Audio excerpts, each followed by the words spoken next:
Doctor Jaishankar को western media ने question किया कि आप जो इंडिया में मिनोरिटीज हैं उनके हवाले से क्या कहना चाहेंगे, और उन्होंने बड़ा चैलेंज किया वेस्टर्न मीडिया को कि आप इंडिया में आकर जो मिनोरिटीज हैं अगर कहीं पे डिस्क्रिमिनेशन हो रही है, मैं चैलेंज करता हूं, मुझे दिखाएं। सवाल यह है कि क्या पाकिस्तान के फॉरेन मिनिस्टर इस तरीके से चैलेंज कर सकते हैं इंटरनेशनल लेवल पे? इसके अलावा पाकिस्तान को लेकर डॉक्टर जयशंकर ने एक बड़ी स्टेटमेंट दी है। जब उनसे सवाल किया गया कि क्या आप, नाम लिए बगैर सवाल किया गया कि आप अपने नेबर कंट्रीज को हेल्प करेंगे, आप इस पोजीशन पे हैं कि आप हेल्प कर सकें, तो क्या आप हेल्प करेंगे? उस पर उन्होंने क्या कहा? तो डॉक्टर जयशंकर ने इस पर जवाब देते हुए जहां दूसरे ग्रुप्स की बात की कि हाँ उन्होंने बात की मिडिल ईस्ट कॉरिडोर उसके पर क्या हो रहा है, फिर इसी तरीके से और भी जो ग्रुप्स है उन्होंने एक बात ये की कि श्रीलंका में अभी अगले चंद दिनों में या हफ्तों में जो है वो मीटिंग्स होंगी वहां पर। वहीं पर उन्होंने सार्क पर आकर वो थोड़ा सा अटक गए और उन्होंने उसका जो जवाब दिया, वो अमेरिका में अपना ट्रिप तो उन्होंने कंक्लूड कर लिया, लेकिन वो सबको मिले हैं, स्टार्टिंग फ्रॉम फाइनेंस सेक्रेटरी और फॉरेन सेक्रेटरी। आप उसके बाद चले जाएं तो वो इवन के डिफेंस सेक्रेटरी, फिर उसके बाद डिफेंस सेक्रेटरी से हटते हैं तो वो जैक सुलिवन से भी मिले हैं, नेशनल सिक्योरिटी एडवाइज़र। मुझे नहीं लगता कि अमेरिका के अंदर कोई किसी मुल्क का वजीर खारजा जाए और उसको इतनी ज़्यादा एक्सेस मिले। जय हिंद दोस्तों, पाकिस्तान ब्रेकिंग न्यूज चैनल में आप सभी का हार्दिक स्वागत। भारत के foreign minister doctor S Jaishankar US के दौरे पर है, जहां पर उन्होंने यूएन में अपनी दमदार स्पीच देने के बाद सभी अमेरिका के टॉप ऑफिशियल से 1-to-1 मीटिंग की, जहां पर ऐसा कोई भी बड़ा ऑफिशियल नहीं है जिससे डॉक्टर एस जयशंकर जी की मीटिंग ना हो। वहीं पर मीडिया को संबोधित करते हुए डॉक्टर एस जयशंकर जी ने वेस्टर्न मीडिया को इनडायरेक्टली शटअप कॉल भी दे दिया, क्योंकि वेस्टर्न मीडिया ने डॉक्टर एस जयशंकर जी को ये पूछा कि भारत में जब से प्राइम मिनिस्टर नरेंद्र मोदी की गवर्नमेंट आई है तो माइनॉरिटीज़ की हालत खराब होती जा रही है। इसके ऊपर जयशंकर जी ने कहा कि उनको वेस्टर्न कंट्री से सीखने की ज़रूरत नहीं है, क्योंकि भारत एक डेमोक्रेसी है और जो हालत इंसानियत की वर्ल्ड वॉर 2 और 1 के दौरान वेस्टर्न कंट्रीज ने की थी पूरी दुनिया को पता है। पर सबसे ज़्यादा दर्द पाकिस्तानी मीडिया में हो रहा है, क्योंकि डॉक्टर एस जयशंकर एक फॉरेन मिनिस्टर है, पर जिस तरीके से प्रोटोकॉल्स जयशंकर जी को यूएस में मिल रहे हैं, पाकिस्तानी केयरटेकर प्राइम मिनिस्टर को भी उतना नहीं मिला। जहां पर पाकिस्तानी केयरटेकर प्राइम मिनिस्टर एक भी टॉप ऑफिशियल यूएस के उनको मिलना नहीं चाहते, बल्कि जितने भी वर्ल्ड बैंक है और लैंडिंग इंस्टीट्यूशन है उनके ही साथ इनकी मीटिंग हो रही है। इससे पता चलता है कि दुनिया भारत को एंटरटेन कर रही है और जैसे ही पाकिस्तान आता है उनको ही नेग्लेक्ट करना शुरू कर देती है। ऐसे ही वीडियो को अंतिम तक देखते रहिए, लाइक कीजिए, शेयर कीजिए और सब्सक्राइब कीजिए हमारे चैनल को, और बेल आइकन दबाना बिल्कुल भी ना भूले, और आपकी जो भी राय हो उसे कमेंट बॉक्स में जरूर दे। धन्यवाद। डॉक्टर जयशंकर साहब की स्टेटमेंट के बारे में कंपैरिजन तो खैर नहीं बनता। मैं 2 चीजें कहना चाहूंगा कि डॉक्टर जयशंकर आज भी अभी तक वाशिंगटन डीसी में है, मैं जहां बैठा हूं, और आज से कुछ तकरीबन 2 या 3 घंटे पहले उन्होंने फिर सवाल जवाब का एक सिलसिला भारत की एम्बेसी के अंदर किया था, और उससे पहले भी उन्होंने काउंसिल ऑन फॉरेन अफेयर्स, वहां उन्होंने क्वेश्चन आंसर लिए। फिर हडसन इंस्टीट्यूट के अंदर गए और वहां उन्होंने इसी तरह क्वेश्चन आंसर, उनकी सारी प्रेजेंटेशन थी, मैं समझता हूँ बड़ी डिटेल के साथ उन्होंने हर इशू को कवर किया है। और बहुत सारे जर्नलिस्ट उनके साथ ट्रैवल कर रहे हैं भारत से। बल्कि मैं कल परसों वर्जीनिया में एक रेस्टोरेंट के अंदर गया और वहां पे सारे जो लोग थे वो भारत से जो उनके साथ आए थे वो वहां पे डाइन इन कर रहे थे। तो जो, और दूसरा मैं एक चीज यहां पे बताना चाहूंगा, जो एक मैंने ट्वीट भी किया है, जो मुझे सख्त अफसोस भी हुआ है।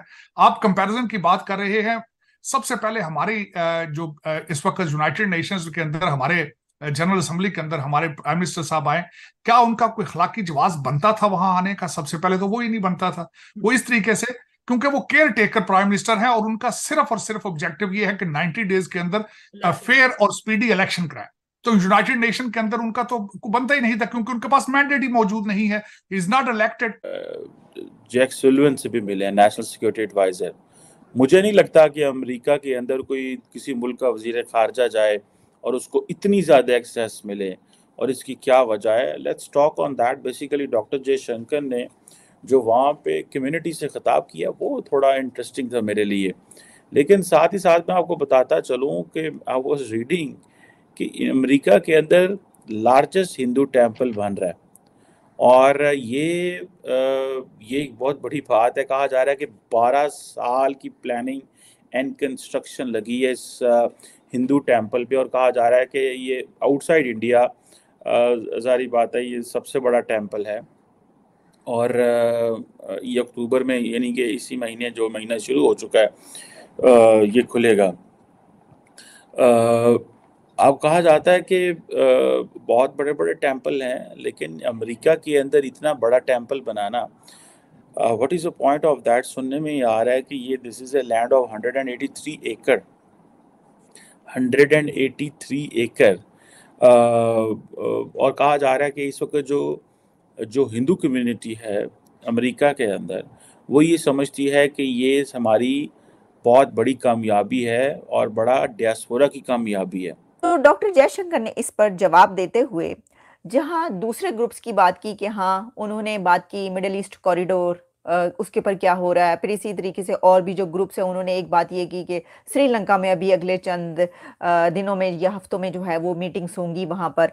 वहीं पर उन्होंने सार्क पर आकर वो थोड़ा सा अटक गए, और उन्होंने उसका जो जवाब दिया वो जवाब पहले मैं आपके सामने रखती हूँ। इसकी वजह ये है कि सिर्फ ये वाला जवाब नहीं, इसके ऊपर एक तो पाकिस्तान पर उन्होंने बात की, वहीं पर आगे चल के फिर पाकिस्तान को अननेम्ड कंट्री के तौर पर पुकारा गया और उनसे उसके मुतालिक भी सवाल हुआ। उस पर बाद में आते हैं। पहले आप देखिए कि जब उनसे सवाल किया गया कि सार्क जो है और जो रीजनल ग्रुप्स है उसके ऊपर आपका क्या किरदार, आपने सोचा है कि उनके लिए भी कुछ करेंगे, तो इसके ऊपर डॉक्टर जयशंकर ने क्या कहा? For some time, the SARC, SAARC is an exception there. It's currently dormant because one of its members, who will remain unnamed, believes that they can practice terrorism at no cost. So that's an exception. But otherwise, we've been pretty much active, and really even the latest latest initiative we're looking at is this Middle East corridor.